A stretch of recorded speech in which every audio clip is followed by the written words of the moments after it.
Hello everybody, Chag Sameach, happy Monday. I hope whoever watched the meditation on Monday, which is every Monday at 12 o'clock, enjoy. What we're going to talk about today would be the portion, Mikketz. And as we're getting to Mikketz, Mikketz being the end. Mikketz, the end. And the story is about Pharaoh, have a dream. He and his smart people surrounding him, an advisor, cannot figure out the meaning. He's very suspicious, he trusts nobody. He bring Yosef. Yosef tell him something that he enjoy hearing. He get happy, make Yosef the king. In the meantime, the brother of Joseph and the father realize there is no food, there's hunger. After the 7 years of great food, come the 7 years of hunger. They gotta go down to Egypt and get some food. They don't know that Joseph is alive and is pretty much the king of Egypt, the king of everything. And they're arriving there, asking for food.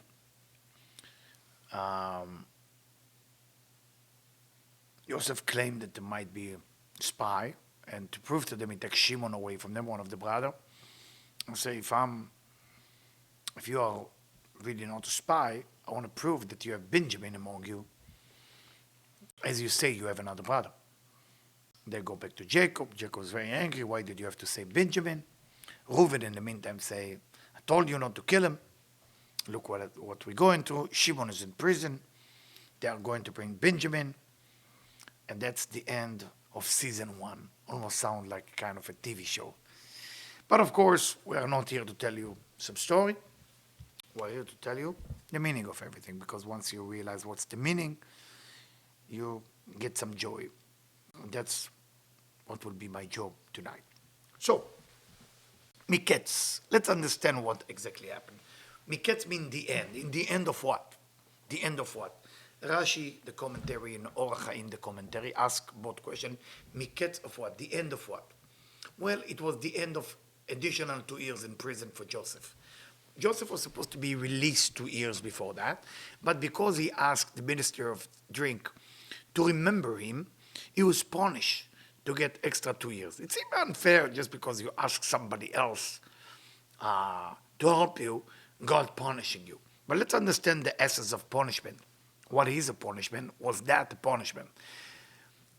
It's written that person will get exactly the fulfillment for wherever he believes the fulfillment is supposed to come. Meaning, if you believe money will be your fulfillment, then eventually you're going to have money, but you will be very disappointed from the money. If you believe wisdom will be the answer, you will be wise, but then you will be disappointed for being wise. Beauty, you'll be beautiful, but you'll be disappointed. Until a person is not connecting to the source, to the seed level of this universe, which is the creator, which is the light, which is the Ein Sof, the endless light.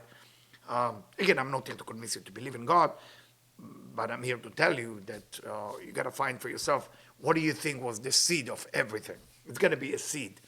If there is creation, it's got to be something that created it. So whatever was creating that, I think it would be wise to believe in that. So we call it in Kabbalah creator, Ein Sof, endless light. So when we talk about Pharaoh has a dream, 2 years to the exact time of Joseph have additional time in prison. Now what do we learn from that? What do we learn from that? First lesson, we can trust just human being, meaning the nourishment that come from above can come through human being, through money, through beauty, through wisdom, but it's always nourishment that comes from above. If for a second a person starts to believe that the nourishment that he or she receive is disconnect from the source, that's considered idol worshiping. That's considered a problem. And for that reason, we have to change. We have to start looking for the source of everything. And for that reason, Joseph being punished to stay additional 2 years. But was that the punishment, or was that a school that helped a person to wake up and ask himself a question, what am I trusting? What am I going to change because of that?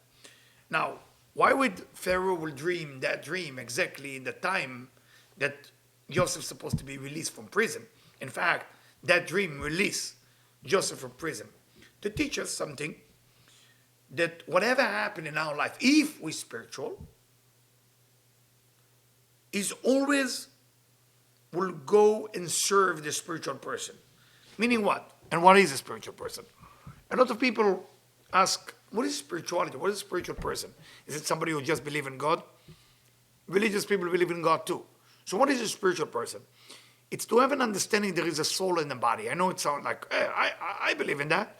Yeah, but the body represents the physicality of thing, while the soul representing the non-physical aspect of thing. So how do you look at life? Do you use only 5 senses? Or time, space, and motions? Do you use all physical filters? Like you have an Instagram, you have all those filters. But how do you look at life? To what filter? Only to those 8 things?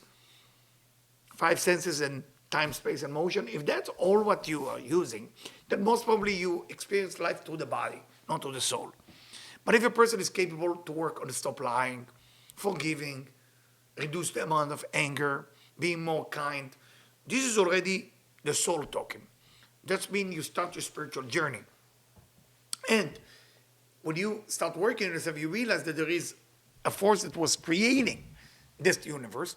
And because there is a force that was creating this universe, you want to connect to that force by acting better. Because that force was kind to you to keep you alive, to give you whatever that you need. To connect to that force, you have to act the same. Joseph realized a lot in the 2 years, the last 2 years he was in prison.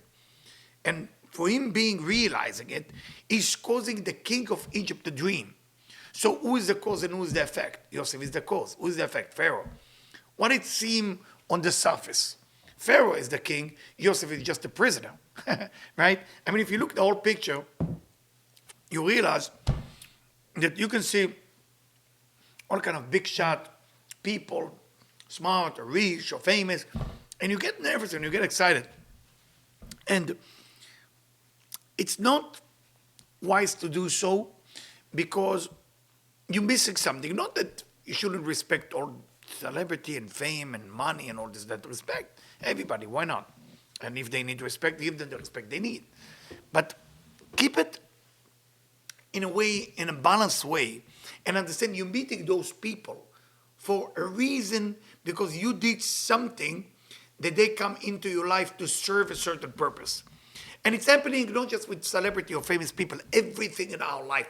When we are spiritual, everything in our life is coming in our life for a reason, in the right time, in the right second, with all the people you're going to meet at your workplace, the doctor, the nurses, the friend, all of it is coming to do something great for you. But can you see it?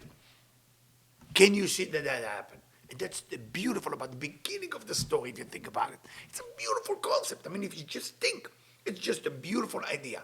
Look at you. What in your life work as a miracle? You have no idea how it happened.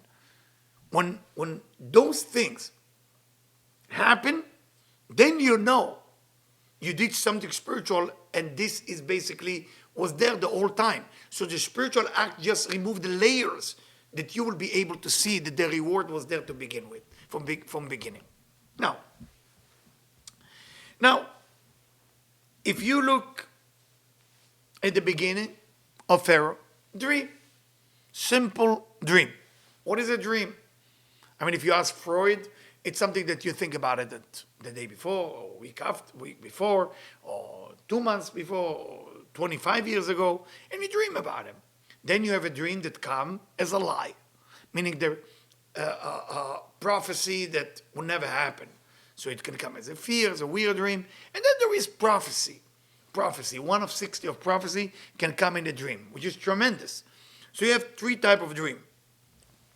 Or you have mix of all of it together. So dream, my friend, as it comes to you, and especially right now when I wear the blue string, I dream a lot of messages. The dream are amazing. And there is a lot of meaning in the dream. And the one who interpreted the dream according to the Zohar, according to the wisdom of Kabbalah, will define what's going to happen to you. So for that reason, it will be wise when you tell the dream, tell it to the right person. Not right person, just somebody who loves you, but somebody who can interpret it in a positive way from a spiritual point of view. That they know that you right away say Shalom Tov, Shalom Shalom. If you need to know what to say and how to say it, please text Debbie. She will tell you what we say. So, and all of a sudden Yosef is finding himself in an old business. What was the original reason? What was the only reason that his brother couldn't stand him? You remember? Dreams. They couldn't stand him because of dream. He had some dream. He saw himself that he's better than everybody. And everybody hate him because he dreamed it. And he also gave the interpretation. And they were really pissed and angry with him. That they came to a place that they want to kill him and get rid of him. Even the Shekhinah, which means the female aspect of God, agree with him that that will be the right thing to do. Kill Joseph, get rid of him, or sell him to slavery. From a dream. Now, all of a sudden, Joseph is in prison, and he sees two people are angry. He's helping them with their dream again. This time, he's much more mature. He understands some issue that he had with the dream before. He's upgrading himself as a dream kind of interpreter for other people to understand it. And now he's in front of the king of Pharaoh. Should I tell you what the king of Pharaoh is? I mean, can you imagine that you walk into the palace of king of Pharaoh and you see so many heads on the floor already been slaughtered because they gave the wrong interpretation? How great you going to do? And you know that that was not doing so well before.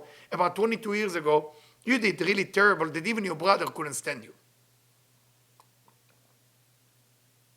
So before we're going to explain this section, we need to see how in our life we're born with a gift.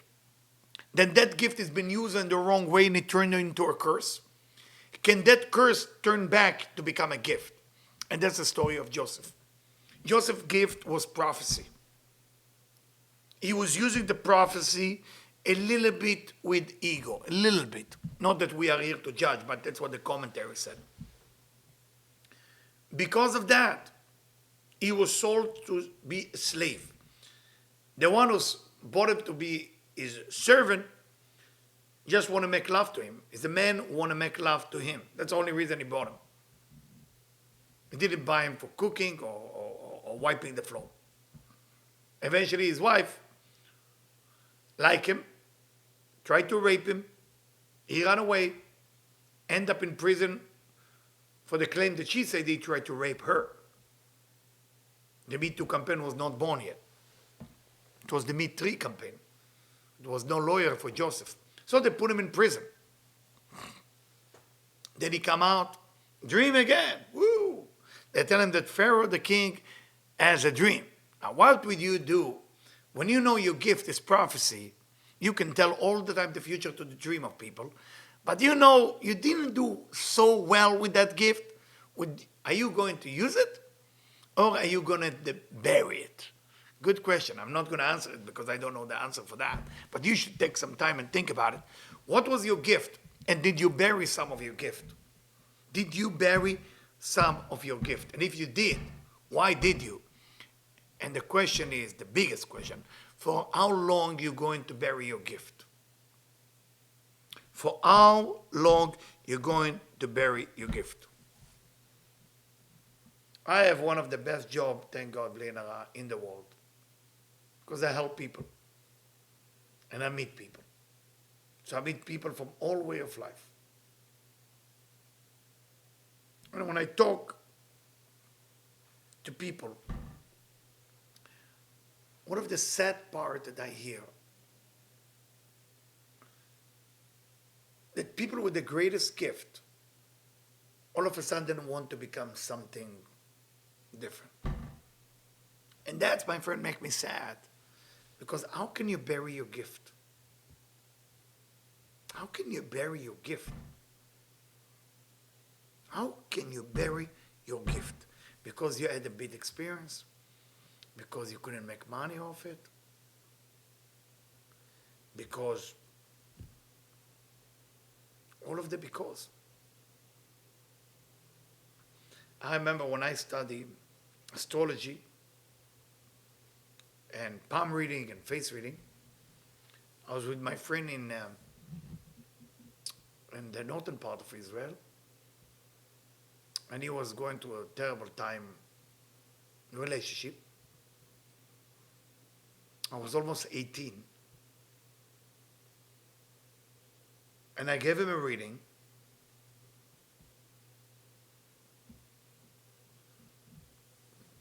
And he was very happy. Then I find that the clinic lady in the hotel want to talk to me. Then the manager. Now remember, I was only 18. And I like the idea of the popularity. But after that, people start making fun of that gift. So I buried that gift for many, many years. Never talk about it again. Then I might find myself again in New York on, what was it, Fox TV, CBS, NBC, start giving lectures on, I wish one day I'm going to get those videos and show you, it's funny. I was very nervous about how to read palm and what to do.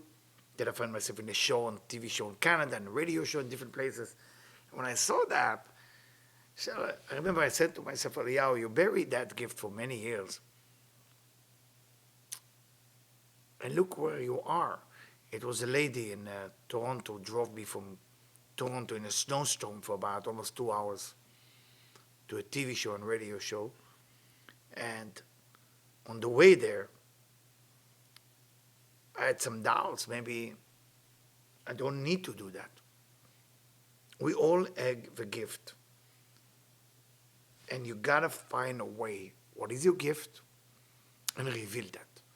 Because that was given to you by the Creator. Now, if you're aware of the language that Joseph used,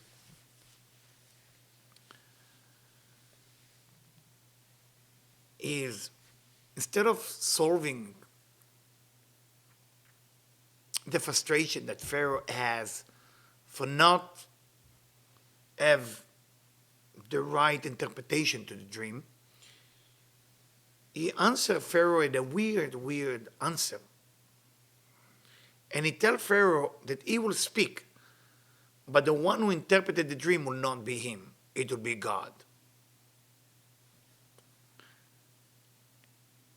And when you look at that kind of language, Or HaChaim write that what Joseph tried to tell Pharaoh is, listen, I'm a human being, and if God's speaking through me, God could have 1,000 interpretations. I'm just a person. So might be the interpretation will not be as great as you wished for the interpretation to be. But that's God's message to you. And you should be aware of that. So Joseph basically eliminated the ego out of the interpretation. A very different style from the way that he interpreted his own dream when he talked to his brother. I call it maturity. I call it a real maturity, a beautiful, beautiful maturity. And unfortunately, when a person is not study from their pain to become more spiritually mature, then the pain was a waste. If you go into any pain, physical pain, spiritual pain, mental if needed, if that's what we're talking about, then you have to start asking yourself, am I getting a lesson here? Am I getting a true lesson like Joseph get the lesson and said, you know what? From now on, when I talk to people about their dream, I'm going to give the power to the Creator, to God, and let the Creator use my tongue and lips to talk And whatever the creators say, that's what's going to happen. It might be the same message that you wanted to give, but this time you involve a partner called the creator. You got to do it when you park your car, when you eat the food, when you take a walk, when you give advice, when you go to the bank. You have to get the partner, God, with you wherever you go. That's what Joseph did. So if you want to know what humble person feel, it's not that your voice gets lower and you sound nicer. It's when you truly understand that you need some help. You truly understand that you need help, that you don't know.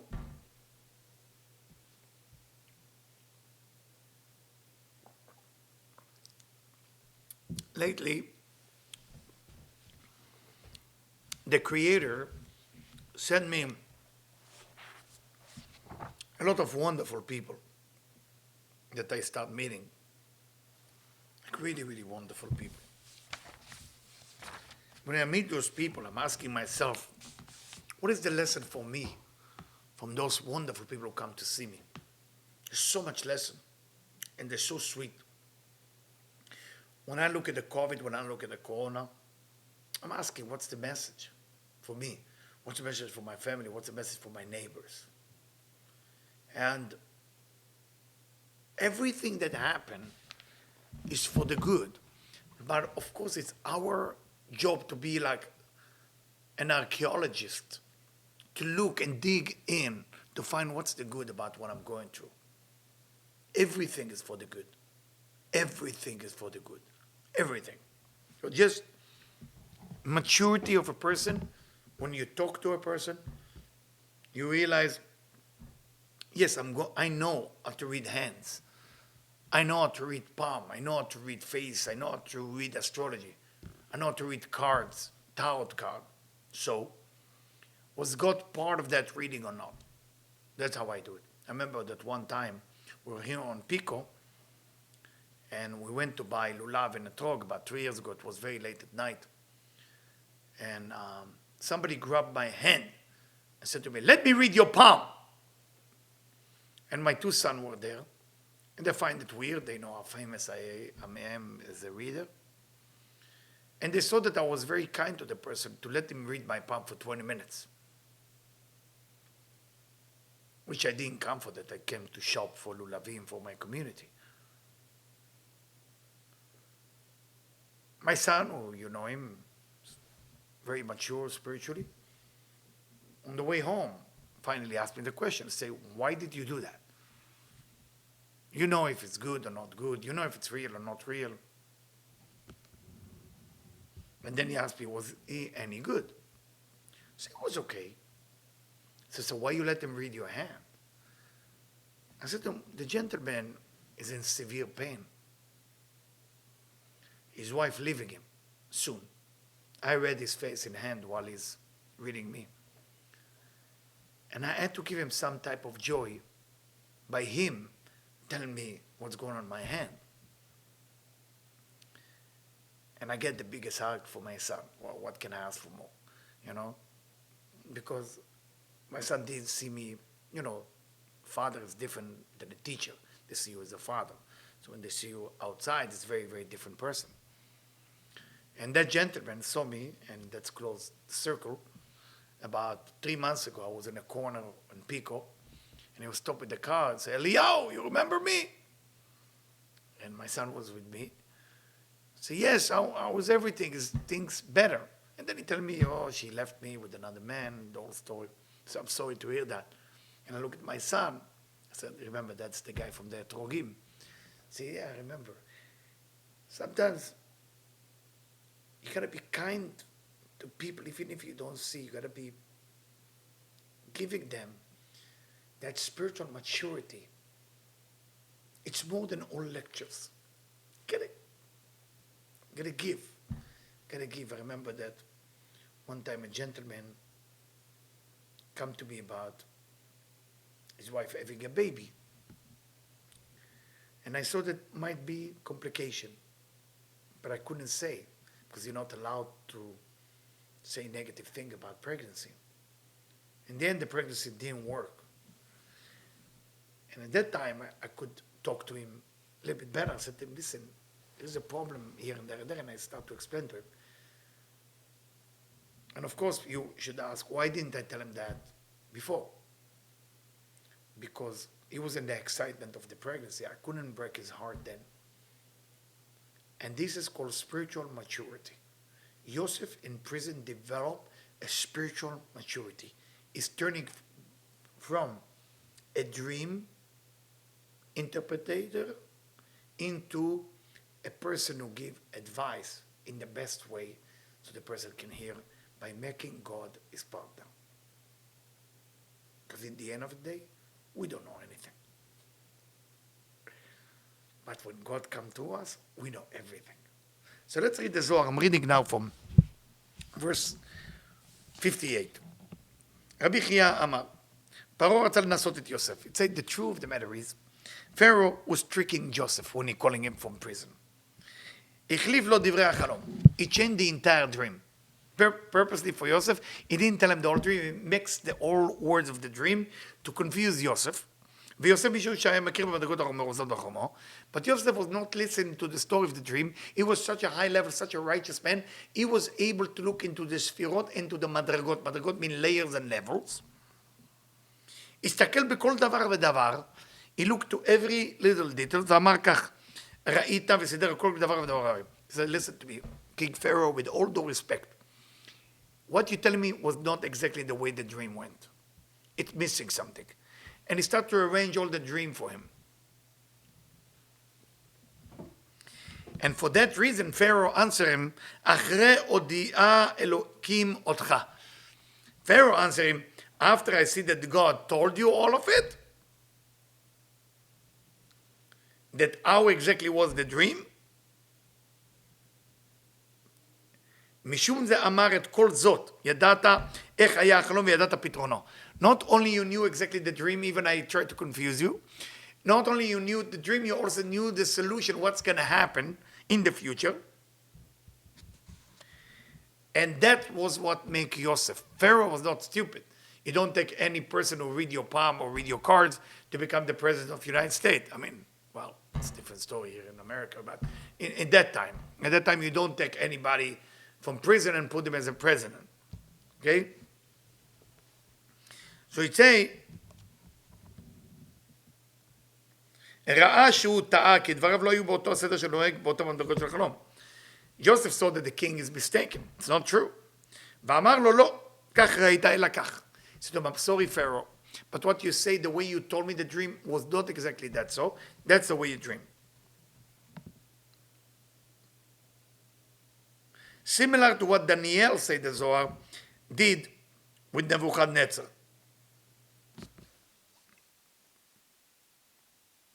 Because they were able to connect to the angel Gabriel, because the angel Gabriel is the one who are helping us with the dream.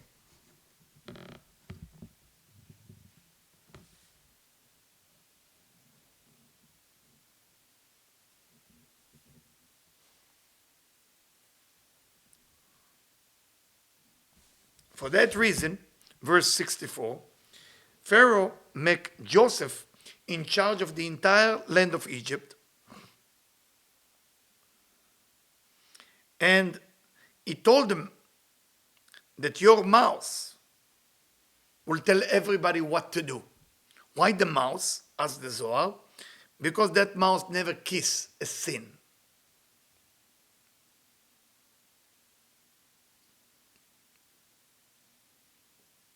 And he put a gold on his neck because that neck never went after a sin. And the body, he put beautiful clothes. And he gave him the most beautiful thing because he was capable to control himself. Joseph was able to control himself in those years in prison. Don't forget, Joseph was a beautiful man. So before he went to prison, the reason the woman, the married woman hitting on him, because he was busy being beautiful. He was not spiritually mature then, but he changed. So that's been prison change you? Well, not for everybody. Some people can go to prison and change. Some people go to prison and get angrier and upset and become victim. Some people go through pain in life and the pain make them better. Some people go to pain in life and the pain make them worse. It's a choice. So what Rabbi Shimon is saying in the Zohar, verse 66. אמר רבי שמעון, כל מה שעשה הקדוש ברוך הוא, הכל הוא לגלגל גלגולים. Rabbi Shimon said that whatever happened to Joseph and everything, this is only for a sake of what's happening after. להגלגל ולהקדים סיבות לטובת ישראל. So he can save the whole nation of Israel, because God want to keep his promise to Abraham. Okay? When he told him, I will take care of your people later on. If you remember that story. כי כך דרכיו של הקדוש ברוך הוא. Say Rabbi Shimon in verse 68, this is the way of God. בתחילה בורא הרפואה, first he created the medicine, ואחר כך הוא מכה. And then he hit you with a problem. כן, בתחילה התקין רכוש גדול במצרים, אחר כך הביא אותם לגלות. So first he makes sure that the rulers of Egypt will be Joseph, and it will be enough money and enough food, and then he brought his people, the Israelites, into exile. And for that reason, all the hunger on the world took a place. So all the food and the jewelry and everything will go to Egypt. Why? Through Joseph and for Israel. Through Joseph, for Israel. As Rabbi Shimon is teaching us, verse 69. And for that reason, my friend, those of you who worry or concern or want more from life, there is more for you. There's no question there is more for you. But what is the thing that you are not ready to do now that you should, that you know you should? What is the change? What is the transformation that you're not ready to jump on and you know you should? And until you don't do that change, if the blessing will come earlier in a premature way, that blessing, God forbid, can turn into a curse. If you're not yet ready to be famous and you become famous, it can turn into a curse. If you're not ready yet to become rich and you become rich, it's very dangerous. I know a lot of people become rich and famous overnight. Instead of life getting better, life will become worse. How come? Very, very simple. When they can become famous, they start to be exposed to all kind of things. And those all kind of things was controlling them instead of they controlling it. Because they were earlier in their life. It was premature. They were too young. For that reason, things didn't serve them, even it came into their life. You have the money too early in your life. You start spending it. So you go ahead and spend $100 million on stupid thing, and then you don't have the $100 million. That's what you're around. But if you receive the money at a certain age or a certain time when you're more mature, what end up happening, you maybe learn to invest it better, and because of that, the money will stay. The same thing with everything in life. Joseph had to go to severe pain for him to save the whole Israelite. Can you imagine if the Israelite will go to Egypt for 400 years, and Egypt will be the worst place from every direction? No food, no thing, and slavery and everything else. Egypt was rich. Egypt was wealthy when the Israelite went down there. So it was nourishing them with physical things. Yes, I know that it took away their spirituality from them. So they tried to take all the spirit away and stay only with physical. That's why it's called slavery. But at least they have physicality, if you think about it. And the Egyptians used physicality to make them addicted to it, so they will never leave. But in a way, if they wouldn't have no physicality and no spirituality, they're stuck there forever, they will vanish, they will disappear. For that reason, say Rabbi Shimon, God gathered all the things through Joseph into Egypt. So the galut, the exile, will be easier. All right. Now, continue that point, this point. This is a little bit, again, not for everybody, but it's something to think about. The lesson from all what I just say,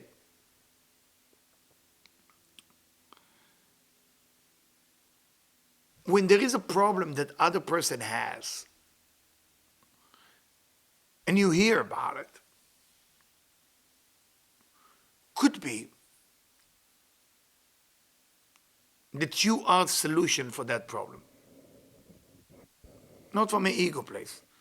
You need to hear something. There is a reason why you heard about it. And if you heard about it, could be you are the only one who can solve it. Just something to think about. That's all what I'm saying. Because once you start thinking about, like, my neighbor has a problem, because I'm the only solution. Not I am as me as the ego. I am born in the part of the image of God that solves specifically that problem. Everyone in our life has an issue that somebody else can solve. Pharaoh has the struggling of the dream, so Joseph can be the solution, so Joseph get the credit to become whatever he is. Unfortunately, life still operates that way. Unfortunately, life still operates in a way that you benefit from problem of other people. Your car broke, the mechanic make money. Everything in life is based on something that is not going to work. All businesses is based on a problem that's going to be solved. And the way it's operate in our universe, somebody got to do bad, then you can do good. There is a lack somewhere, and God gave you the fulfillment. So when you fulfill that lack, you're going to get paid. And that's the way it works. For that person who has a lack, now they go ahead and help somebody else who has a lack. And that's how our universe operates. So we need to understand this lesson, because if we don't, it's just a waste of not understanding that the blessing exists everywhere.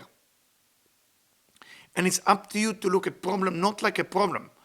You look at problem, yes, I can solve it, but it doesn't make me better than the other person. It just makes me the one who's going to solve it for them. Because I need to make a living, or I need to become famous. Can you imagine if the most famous singer in the world go on stage and nobody go to watch him or her? Can you imagine something like that? Nobody come to you. You decide to give a show for free in Rome, and people that they together. You don't even know why. Gonna stay home. They bought a ticket. You make your money. Okay, don't worry about the money. Everybody bought a ticket. You have about 50,000 people that decide in the last second not to show up. You are the performer, and they don't want to show up. Because at that day, they don't feel a need for that music to ring in their ears. They don't have a lack. Why would you go to see music? Why?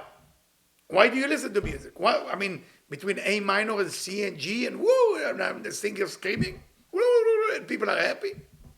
Nice. Why are you going to watch a basketball game? All this, there's a buzz, there's something, you cannot explain it. What is it?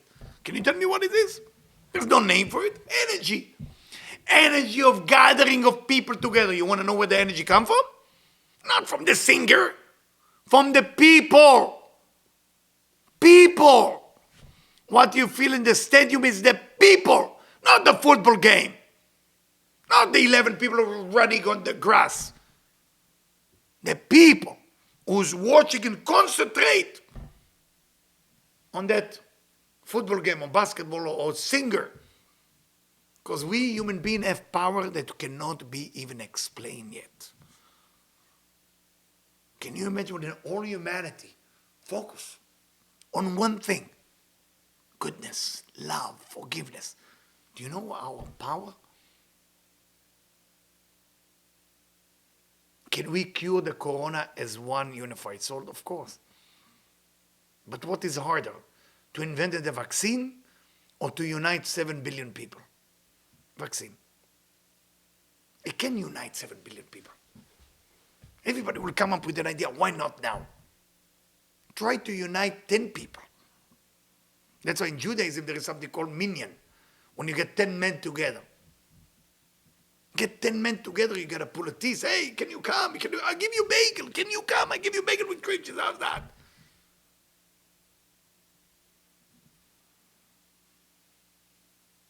Tough.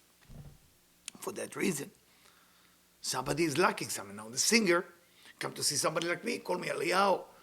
I sold 50,000 tickets, but nobody show up. Now he's lacking, he's come to see me. I'm giving him a solution. Or her. Then everything is lacking, and everybody who has the fulfillment is fulfilling the lack of the other person, and that's what, my friend, we call business. This is how it works. But remember, in the end of the day, it's all about how can we bring people together.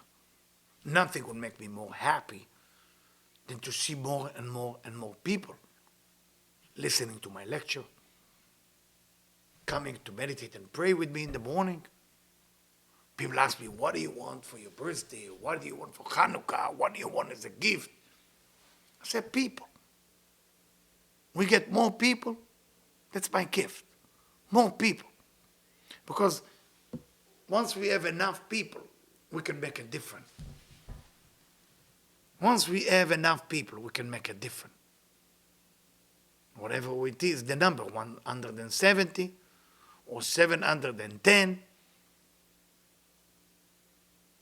Once every numbers, you get more concentration of the brain to make a difference.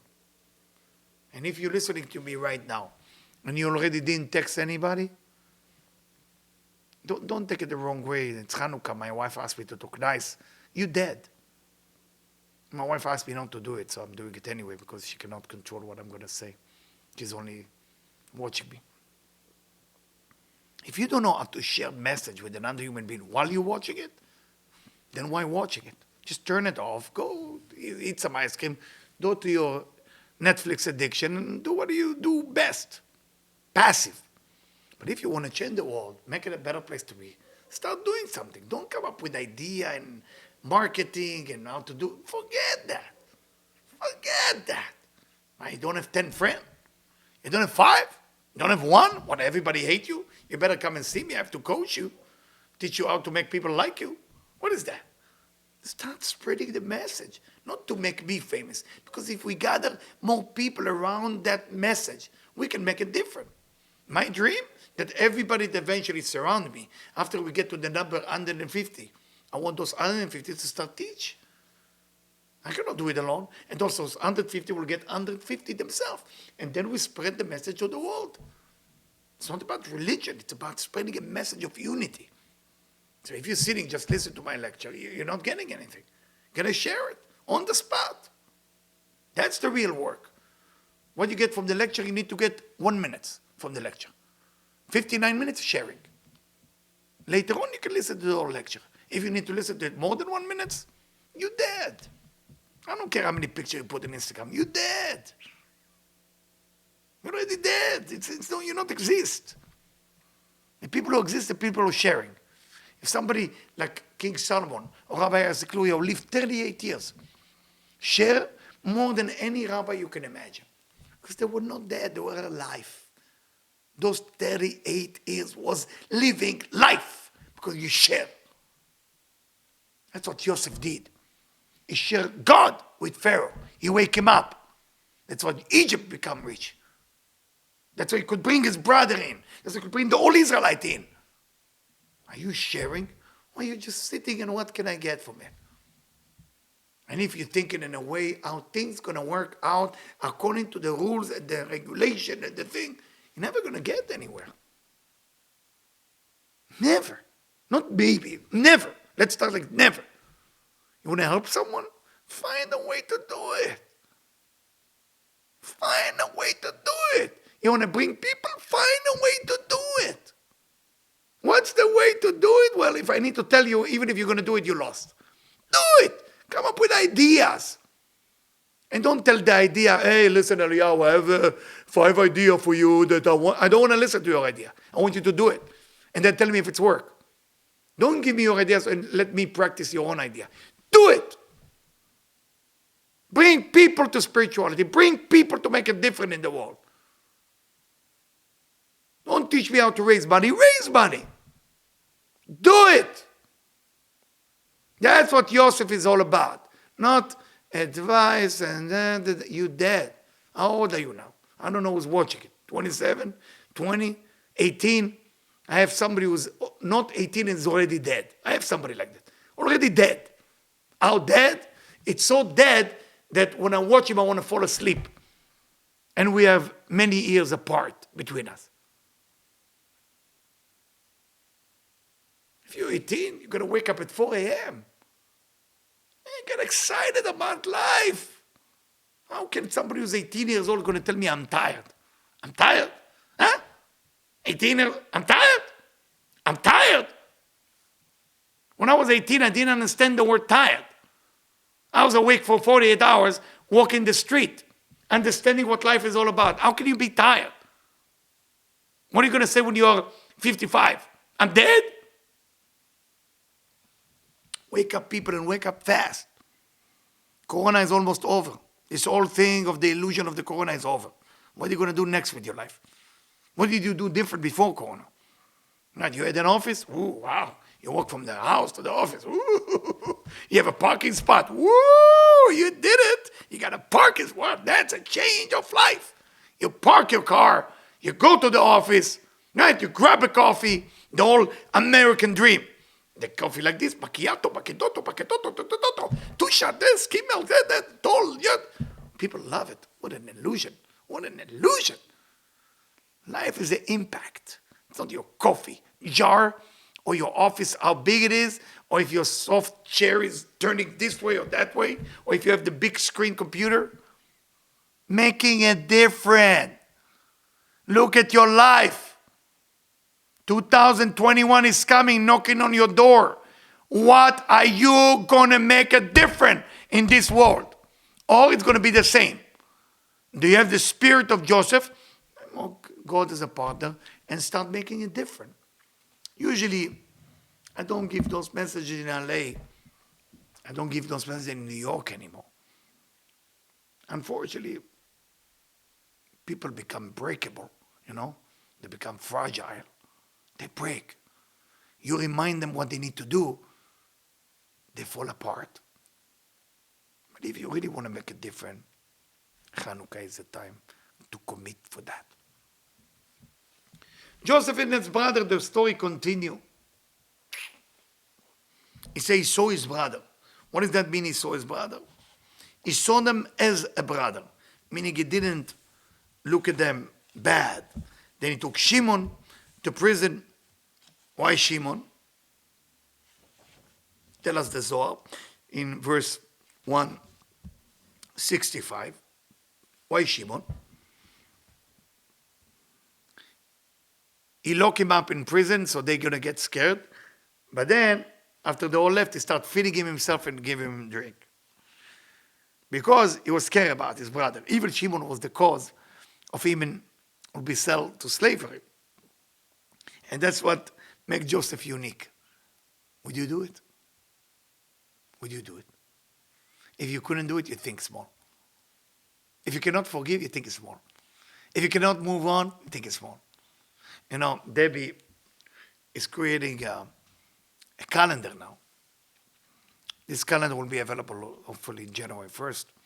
And every day you're going to have messages that go into your text. I love it. I just love that concept. And you're going to know what righteous people, and if it's a good day or bad day, on your computer, on your, they're going to have it on their computer, or how does that work? Download it? Yeah, it's beautiful. And I think Debbie want to do it for free as well, and Debbie decided to do it for free, so all of you are going to receive it. And I love her ideas. He come up with that idea. So, what is the idea of Yosef is giving a hard time to his brother? Why? Tell us the Zohar. It's only for the sake of them. Joseph wanted them to start thinking about what they did wrong. He forgave them 100%. He had no pain in his heart against him. But he wanted them to start thinking, maybe, what they did was wrong. And the Zohar says in verse 168, רבי יוסי פתח ואמר, אם שלמים וכן רבים וכן נגוזו. מקרא זה בהרו, כאשר העם כולו יש בו שלום, say if the people, the nations, have peace among them, ואין בהם מלא מחלוקת, and they don't have argument or disagreement, הקדוש ברוך הוא מרחם עליהם והדין לא שולט בהם. Then God immediately forgive them for everything they did, individually or as a group, and there is no judgment will control them ever. You know, lately I push all my people here to come and pray with me in the morning, to have a minyan, 10 men. Not easy, you know. Only women, it will be easier, but men. You know, men always were going to find excuse. But we have success. We have success every day. We have a minyan. It's beautiful. Why is it so important? Look what it says in the Zohar. When there is unity among the people, and there is no argument among them, God forgive them and remove any type of judgment. And continue, say the Zohar. ואף על פי שכולם עובדים עבודה זרה, even that all of them worship idol, which is the worst sin, אם הם בשלום, אין הדין שולט עליהם. If they are peacefully in unity, no judgment will touch them. And I tell my people, I say, I'm begging you people, come here every Sabbath. Come here every day. The man, I need you. Because I know how much love you have among you. And if we keep that unity, no judgment ever will come and catch us. So you come and tell me you're tired? Tired for what? I mean, there is an opportunity here to have unity. To remove disease. To remove anger from the world. To remove poverty and problem that exist. Just because we invest 45 minutes in the morning, I know it's cold. I know it's 45 degrees in the morning. And I know the coffee is not that great. Come on. 1 hour investment for saving your own life and others, I think it's worth it. I think it's a good deal. I think it's a good deal. What are we waiting for? And look what the Zohar said. Even if they worship idol, אפילו אם עובדים עצבים. עצבים is the worst idol. דהיינו עבודה זרה מכל מקום עם בחיבור, הנח לו. Start with you and your friends. Start with you and your family. Then look into your spiritual community. When the spiritual community is together, unity together. And it's not about you helping your friend within the community. That's not enough. I know that some people start helping each other. Oh my God, I need donuts. Can you give me donuts? And they think if they give each other donuts, my friend, you start liking only one another. Because they want to give the donuts and they want to receive the donuts, start liking each other. That's like communism. It doesn't work. It has to be a connection through spirituality. For that reason, 4,000 years ago, they built a system. And the system is very simple. You have to have first that unity that we pray together. Then you do exchange of challah or donuts or coffee or whatever it is. But you got to start with spirituality. We worship together. We connect together. We pray together. We meditate together. And then do whatever is needed. Because our job is to bring unity to the world. All what I'm asking is to help me with that. And the way you help me, you know, my backyard, we turned, Debbie and me, the backyard, into a place of prayer. That backyard saw so many things. when the whole Los Angeles community need a place to bake matzah, my backyard was a bakery. It become bakery. When it's Hanukkah, it become Hanukkah. When it's Purim, it become Purim. It was Rosh Hashanah, Yom Kippur, Sukkot. It was everything in the backyard. The backyard synagogue, one day we're going to call it. But the point what I'm trying to say, it's a place to bring people together. We can remove the disease. We can remove chaos and curses. Please, I'm asking you to help me to help the world. Just come more often when there is something going on here.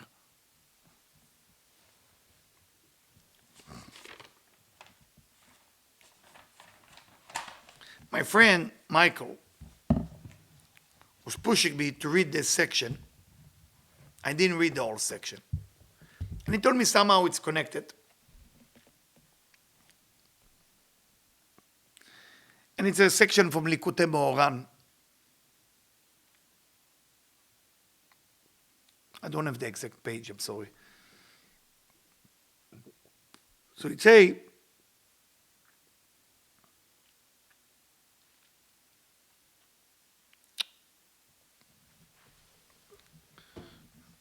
Rabbi Nachman Breslov write about Parashat Mikketz. If you think about Joseph, and when you read the section, you may not understand it, it's there. When you think about Joseph, in the chaos that he has to go through, you need to understand that the Creator put you in a situation to help you. And when you start understanding that the Creator put you in a situation to help you, then you elevate yourself spiritually. And when you elevate yourself spiritually, a gift starts coming. And when a gift starts coming, you connect to the gift because you know it's coming from the Creator. Tell us Likutei Moharan, Rabbi Nachman Breslov, be careful because you're going to be busy with the gift for too long until you forget that that gift is actually a spark of the Creator within it. And you're going to enjoy more the gift than finding the spark within it. Joseph was able to find the spark of God in all those gifts. He would never lose himself because of what he experienced with his brother and the prison, to the idea that he looked at the gift as a gift separate from the Creator. And that was the power of Joseph. But how did he get there? So Likutei Moharan, Rabbi Nachman Breslov said, there is a verse in the Shema that says, "V'lo taturu אחרי לבבכם ואחרי אחרי אשר אתם זונים אחריהם." You should not wander after your eyes, that you are following your eyes that cause you to do a lot of harm. למען תזכרו, you should remember. What make a person remember and connect to that spark? It say the einayim, the eyes. And say, there is two problems that the person will do to forget to appreciate and have gratitude. לשון הרע and עין הרע. When a person gets jealous, is עין הרע. When a person speaks bad about another person, is lack of gratitude. Both of them are coming from a place that kill your memory to be able to see that spark within every blessing in your life, said Likutei Moharan. And I want to leave you with that because I want you to start working on the idea when you see somebody who's doing better than you. Find the nitzotz, find the spark of goodness, not of what happened to them. Find the spark of goodness, why God's showing it to you. So instead of getting jealous, there is a blessing in it for you, but you have to find it. Then when you have a need to speak bad about another person, normally it's to put them down and to say what's wrong with them. Find the spark of goodness, why God show you the mistake that they did. Could be within that, there is a spark of lesson for you. That's what Likutei Moharan want to tell us. למען תזכרו, the zikaron, and the gift that the Creator give you. You got to find the Creator within the gift and not enjoy just the gift. I want to wish you a happy Monday, a wonderful Hanukkah, and to those of you who not used to hear me speak tough and strong and direct, please, I would like to apologize, but it is not in my nature to apologize for stuff like that. I apologize for other things, but do yourself a favor. If that bothers you, find something else in your life because you're wasting your life. I'm not the right channel for you. Find somebody who can be really good for you, who can make a difference in your life, because we are here to make a difference. We are not here to give you some lecture. This is not university. This is a lecture that's supposed to shake you and move you to become a better person. Thank you, and happy Monday.